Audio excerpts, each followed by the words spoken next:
When I think of crossovers, I think of names like Escape, RAV4, CR-V. It's just a flood of names, and Tucson always gets lost in there.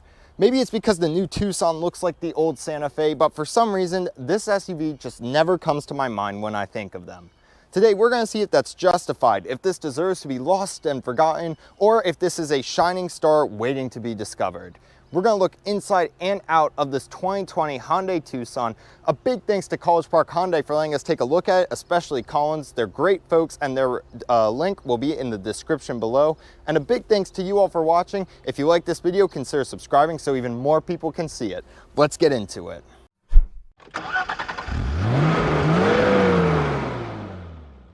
Looking at the front of this Tucson, it is a handsome looking vehicle. It's a little bland, but that's okay. It's definitely bland for a Hyundai if you've seen some of the later vehicles like the Sonata and the 2021 Elantra.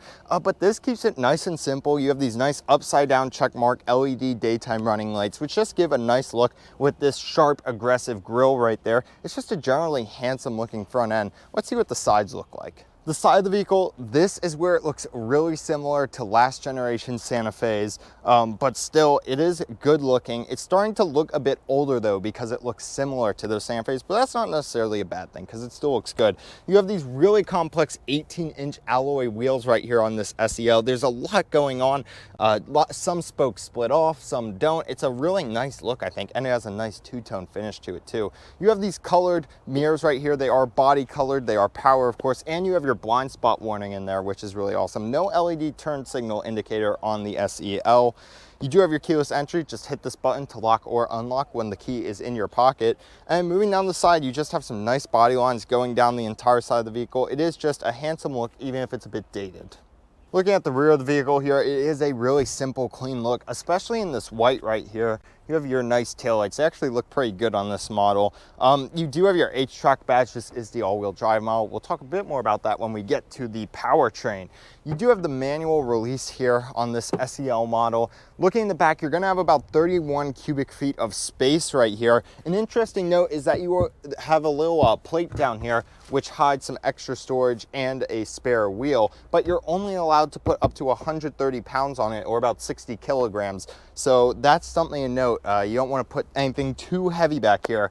Dropping those seats right there will give you 62 cubic feet of space. Something to note is that you can't drop them easily from the back. You gotta go around to the side to do that, but you do have 12-volt power back here, which is nice. Now let's talk about the trims you can get if you are looking to buy a new Tucson. Starting at $23,550, the SE is gonna get you a 7-inch touchscreen with Android Auto and Apple CarPlay. You're also gonna get features like lane keep assist and forward collision avoidance assistance. Starting at $25,000, the value is going to get you features like an 8-way power adjustable driver's seat. It's also going to get you blind spot monitoring and a proximity key. At $25,950, the SEL, like the one we have today, gets larger 18-inch alloy wheels. You're also getting dual zone auto climate control and nicer exterior finish, like some nice chrome tipped exhaust. At $28,100, the Sport's going to get you features like full LED lighting, a nicer premium sound system, and a hands-free power liftgate. At $29,250, the Limited is going to get you features like a 360 camera.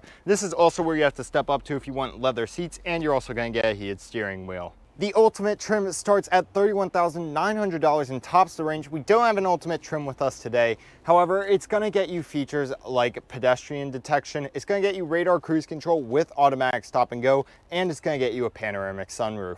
Let's talk about the safety features that you're getting on the Tucson. Active safety features on this SEL include lane keeping assist. You're also getting front collision avoidance assistance, and you're going to be getting blind spot monitoring with rear cross traffic alert. Now I want to talk about your engine. First of all, getting in the engine bay of this vehicle is one of the easiest of any vehicle ever. There's just a little latch right here, which is nice and easy. So that is really fantastic. Looking under a hood here, you have a 2.4 liter inline 4 engine that's going to be making 181 horsepower and 175 pound-feet of torque. You can expect around 21 miles to the gallon in the city, or 26 in the highway on the all-wheel drive variants, about 22 in the city, and about 28 in the highway on the front-wheel drive variants, and that's going to be routed through a 6-speed automatic transmission. Here on the interior, there is not a whole lot going on. You have your new Hyundai look in here. You have this fake carbon fiber up here, but then lots of hard plastics all around the interior. But generally it's nice for this price point and being an SUV. You have this fake carbon fibery material that I mentioned. Your seats are cloth, but they have this nice pattern in them. They are heated too. They're fairly comfortable. They're pretty stiff, but for cloth seats, they are pretty good. In terms of the actual aesthetic of the interior, they did a good job providing lots of interesting shapes to keep things nice and fresh in here. So overall, I generally like the design. Looking at your driver's area right here, this area is pretty disappointing. The steering wheel is not leather wrapped and the material they chose does not feel very good. The buttons do not feel as good as other Hyundai products, even ones cheaper than this. Really, for this price point, this is not that nice. Looking in the center though, you do have two analog gauges, and in between them you have a black and white center screen controlled from this button right here. So you can see I can scroll through, you have your speed, your trips, your fuel economy, nothing special here.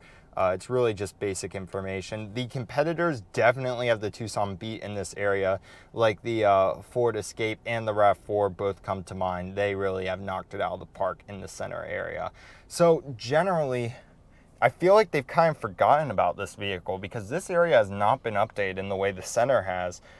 Compared to the rest of the Hyundai lineup, not looking too nice.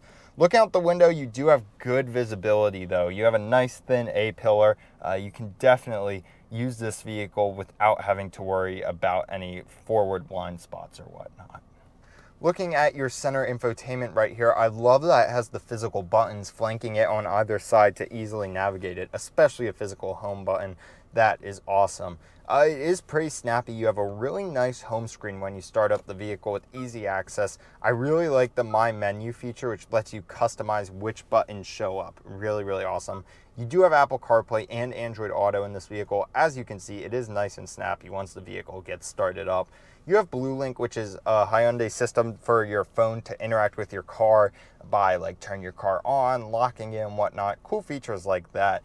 You have a quick guide, which is sort of an intro to the screen and the system and how to use it, which is definitely useful for anyone who may not be very tech savvy. What's a cool screen is this driving info screen, which gives you some cool performance data. It gives you some good idea about how your driving is in relation to fuel economy, which is super duper cool. If we take it home, there's not too much else that's super interesting. You do have voice memos, which are kind of cool, but other than that, it's a pretty simple, easy to use screen. And since you have Apple CarPlay and Android Auto, there's not much to worry about. Even if you don't like this, you can use one of those systems. Then you have really easy to access climate controls right here. The knobs feel great. I love how they have sort of a rubberized plastic finish on them. That is absolutely fantastic. You have a nice, easy to use screen right here, which gives really good detail. Nice and easy, and it's big, easy buttons to hit while you're driving, which is fantastic. In your center area, you have a USB Type A, an aux. You have 12-volt power right here and right here, which is awesome. And you have a big rubberized compartment right in the middle so that you can throw your phone there or whatever and it's not going to move around. No wireless charging in this model, but for 30 grand for this type of SUV, that's okay. You have a nice little coin pocket right here. Your cup holders have the nice grips, which keep your cups in place. That is fantastic to see.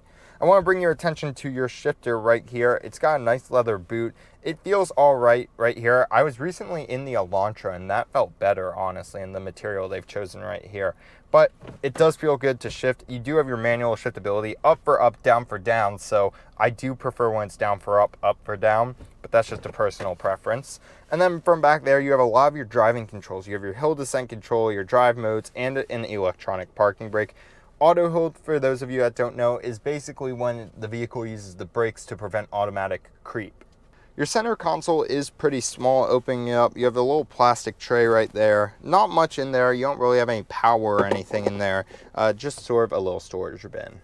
Sitting here in the back, the first thing I noticed is that legroom is excellent. For being a vehicle in this class, there is plenty of legroom here and plenty of headroom. Regardless of how tall your passengers are, you will definitely be able to fit 2 back here, not 3, because you have a pretty big hump and this middle seat is pretty thin. The seats back here are about as comfortable as the ones in the front, which is nice, and you do get some decent amenities back here. You get air vents back here, which you can shut on or off, and you do have a nice little USB plug back here, which is awesome. You also have a little pull out right here that acts as a nice armrest, and you have 2 cup holders right there, which is excellent. So, is the Tucson a shining star? No. But does it deserve to be forgotten? Also no. Here's the thing, the Tucson would be a perfectly good car if this was 3 or 4 years ago, but now that it's competing with the new Escape, the new RAV4, and the new CR-V, it's in a hyper-competitive segment with automakers that are bringing their absolute A-game in those vehicles, and I don't feel like Hyundai's bringing their absolute A-game here. I've been in the new Sonata, the new Palisade, the new Elantra. All those vehicles feel far more premium than this. And really, I just don't understand why they had such a lackluster driving area, really. And really, for 30 grand, it would be nice to get 1 or 2 more features. Maybe some nice cooled seats or heads-up display, something like that would be nice to help compete with those other automakers who are putting out, frankly, what I feel like are better products. Now, they may not come with as good of a powertrain warranty as this vehicle, so that is something to keep in mind. But still, it is not a bad option and it doesn't deserve to be completely forgotten. It just has some tough competitors. A huge thanks to College Park Hyundai for letting us take a look at this vehicle. If you're considering buying a new Hyundai, check their website out in the description below. And a huge thanks to you all for watching. If you like this video, consider subscribing, guys. We're really excited to see where this channel goes. Have a great week, stay safe everyone, and we will see you in next week's video.